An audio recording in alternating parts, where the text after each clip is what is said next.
नमस्कार साथियों, मैं अजय महत्वपूर्ण सेशन के साथ आपके सामने पुनः उपस्थित हुआ हूं ताकि आने वाला एग्जाम में आपको अधिक से अधिक मदद मिल सके। जो भी बीपीएससी टीचर एग्जामिनेशन की तैयारी कर रहे हैं दोस्तों, खास करके सभी वीडियो आप देखिएगा। तो पहला क्वेश्चन है, कारगिल युद्ध स्मारक कहाँ है? कारगिल युद्ध स्मारक कहाँ है? तो टाइगर हिल लद्दाख में पड़ता है। कारगिल युद्ध स्मारक कहाँ बना है? तो टाइगर हिल में बना हुआ है, जो कि लद्दाख में है। क्लियर? तो ऑप्शन ए हो जाएगा। कारगिल युद्ध कब हुआ था? 1999 में हुआ था। ठीक ना। नेक्स्ट क्वेश्चन है, नीली क्रांति का संबंध है। नीली क्रांति का संबंध है तो मत्स्य उत्पादन से होता है। नीली क्रांति का संबंध किससे है? मत्स्य उत्पादन से है। ऑप्शन ए हो जाएगा। क्लियर? नेक्स्ट क्वेश्चन है, भारत में आयात और निर्यात की जाने वाली वस्तुओं पर लगाए जाने वाला कर क्या कहलाता है? भारत में आयात और निर्यात की जाने वाली वस्तुओं पर लगाया जाने वाला कर क्या कहलाता है? तो सीमा शुल्क कहलाता है। क्या कहलाता है? सीमा शुल्क कहलाता है। ऑप्शन ए हो जाएगा। नेक्स्ट क्वेश्चन है, अर्थव्यवस्था में किस प्रकार का कर एक स्वतः स्थिरक के रूप में करता है? अर्थव्यवस्था में किस प्रकार का कर एक स्वतः स्थिरक के रूप में कार्य करता है? क्या करता है? कार्य करता है। क्लियर? तो ये अनुपातिक आयकर के रूप में कार्य करता है। किसके रूप में? अनुपातिक आयकर के रूप में कार्य करता है। ऑप्शन सी हो जाएगा। नेक्स्ट क्वेश्चन है, संविधान में मौलिक कर्तव्य कहां से लिया गया है? संविधान में मौलिक कर्तव्य कहां से लिया गया है? तो यूएसएसआर के संविधान से लिया गया है। ये होता है रसिया। क्लियर? सोवियत संघ रूस के संविधान से लिया गया है। तो संविधान में मौलिक कर्तव्य कहां से लिया गया है? तो रूस से लिया गया। ऑप्शन ए हो जाएगा। नेक्स्ट क्वेश्चन है, निम्न कथन में कौन सत्य है? निम्न कथन में कौन सत्य है?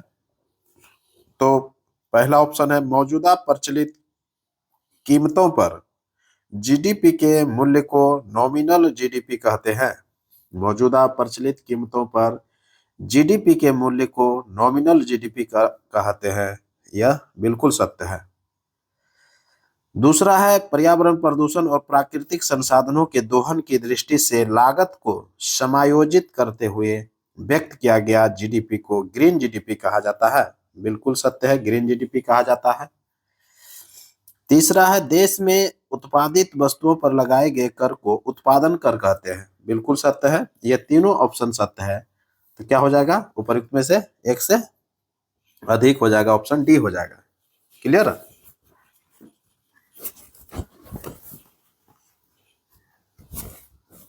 नेक्स्ट क्वेश्चन की ओर बढ़ते हैं। भारत का पहला कागज रहित बजट, पेपरलेस बजट कौन है? भारत का पहला कागज रहित बजट जो पेश किया गया था, जिसको पेपरलेस बजट कहते हैं, वो केंद्रीय बजट 2021-22 का था। क्या था? ये 2021-22 का जो बजट था भारत सरकार का केंद्रीय बजट, वो पेपरलेस बजट था। क्लियर? तो ये भारत का पहला कागज रहित बजट पेपरलेस बजट था। क्लियर हो गया होगा। नेक्स्ट क्वेश्चन है, अमेरिका के 40वें राष्ट्रपति रोनाल्डो, देखिए 40वें राष्ट्रपति है ये, इसको सही कर लीजिएगा। 40वें राष्ट्रपति। क्लियर? 40वें राष्ट्रपति रोनाल्डो रीगल ने 1981 ईस्वी में अपने देश के इतिहास में सबसे बड़ी कर कटौती पर हस्ताक्षर किए। यह नीति किस सिद्धांत पर केंद्रित था? यह जो नीति था, ये लाफर के सिद्धांत अर्थात लाफर वक्र के सिद्धांत पर कार्य करता था। क्लियर? तो ऑप्शन सी हो जाएगा। नेक्स्ट क्वेश्चन है, उन सभी बंडलों का संग्रह जिसे उपभोक्ता अपनी आय से प्रचलित बाजार मूल्य पर खरीद सकता है, क्या कहलाता है? तो इसको बजट सेट कहते हैं। इसको क्या कहते हैं? ऑप्शन सी हो जाएगा, बजट सेट। नेक्स्ट क्वेश्चन है, राष्ट्रीय आय समिति के अध्यक्ष कौन थे? राष्ट्रीय आय समिति के अध्यक्ष कौन थे? तो पीसी महालनोबिस थे। कौन थे? पीसी महालनोबिस थे, ऑप्शन ए हो जाएगा।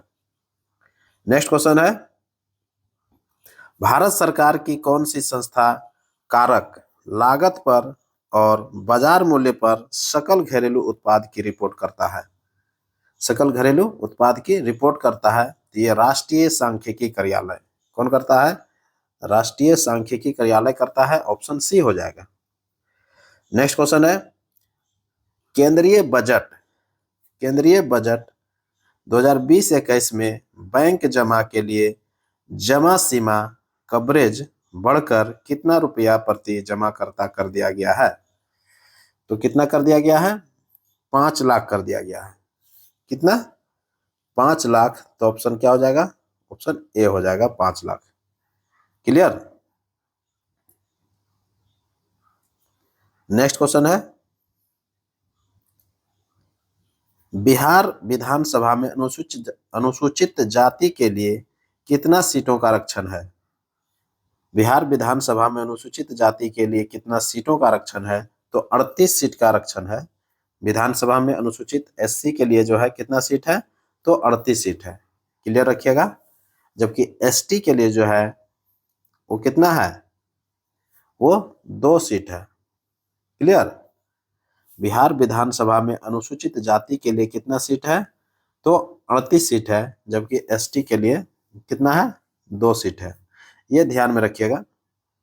भारत में लोकसभा में आरक्षित सीट जो है एससी के लिए कितना है? 84 सीट है। कितना है? 84 सीट है।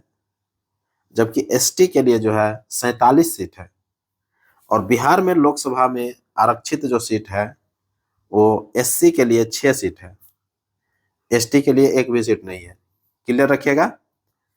तो एससी के लिए कितना सीट है? 6 सीट है, और एसटी के लिए कोई भी सीट नहीं है। लोकसभा की बात कर रहे हैं। विधानसभा में 38 सीट एससी के लिए है, एसटी के लिए 2 सीट है।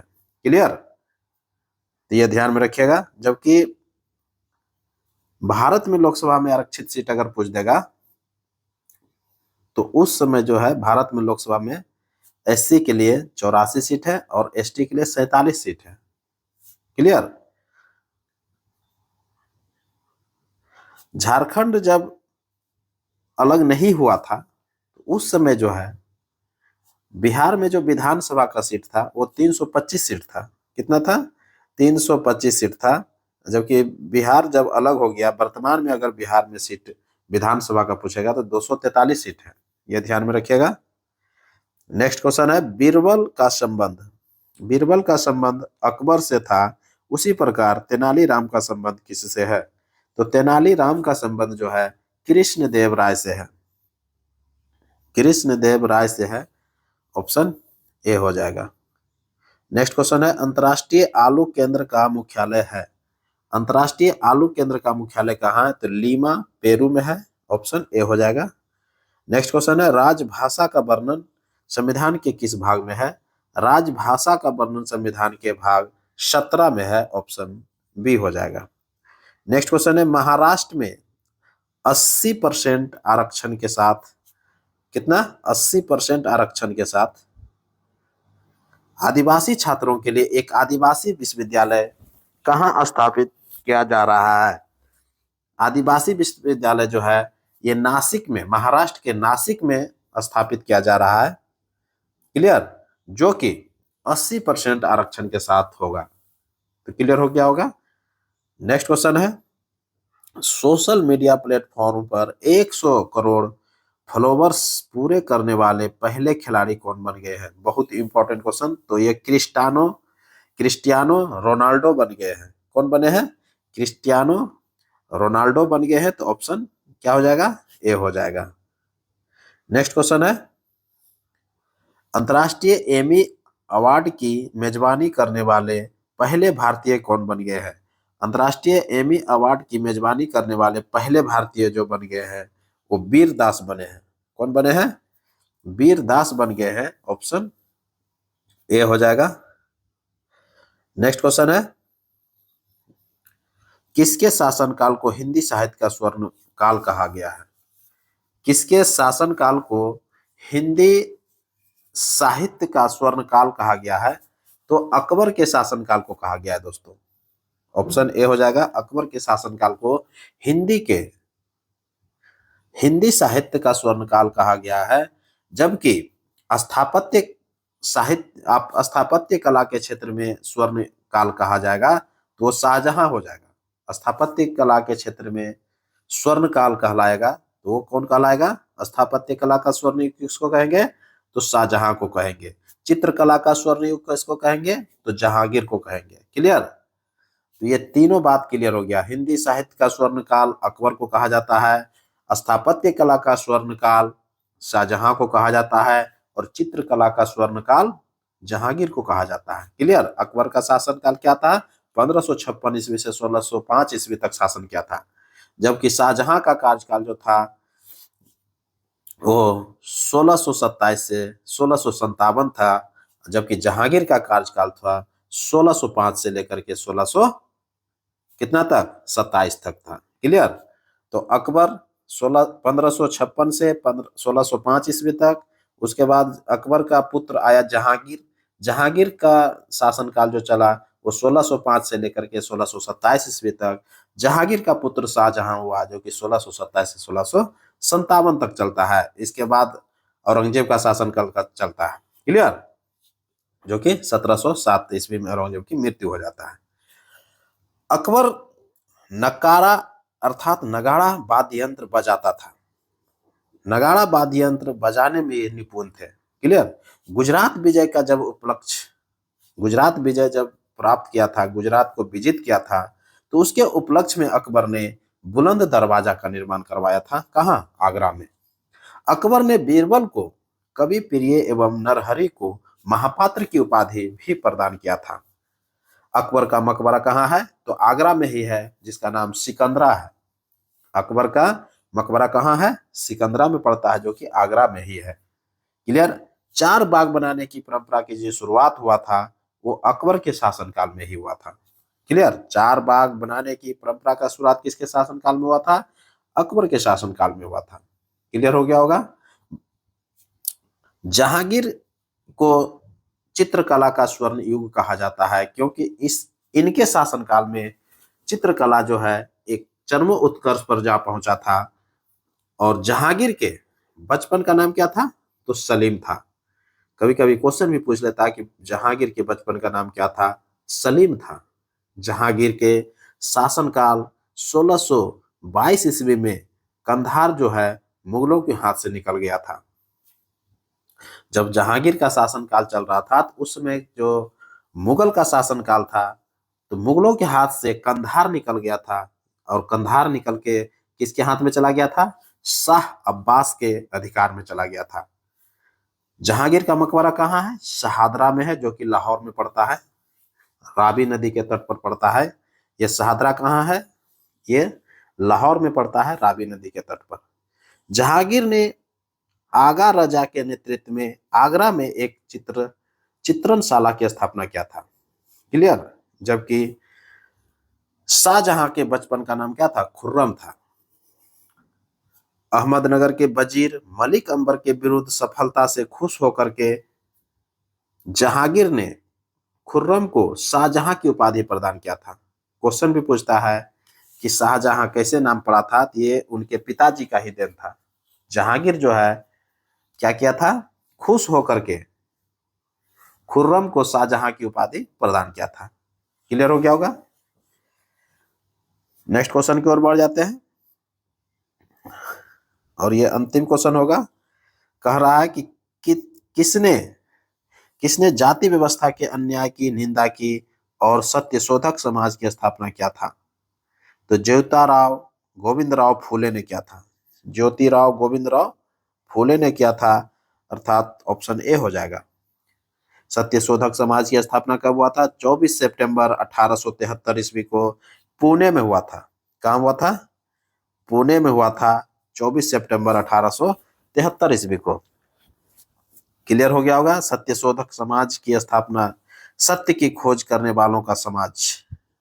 सत्यशोधक समाज की स्थापना क्या है? सत्य की खोज करने वाले समाज का स्थापना किया था। किसने किया था? तो ज्योतिराव गोविंदराव फूले ने किया था। इनको शॉर्ट में ज्योतिबा फूले भी कहते हैं। क्लियर? तो इस तरह से क्लियर हो गया होगा। इसी के साथ अब हमको इजाजत दीजिए, मैं पुनः एक नए वीडियो के साथ आपके सामने उपस्थित होऊंगा। तब तक के लिए इसी तरह पढ़ते रहिए और नेक्स्ट वीडियो का इंतजार कीजिए। नमस्कार, जय हिंद।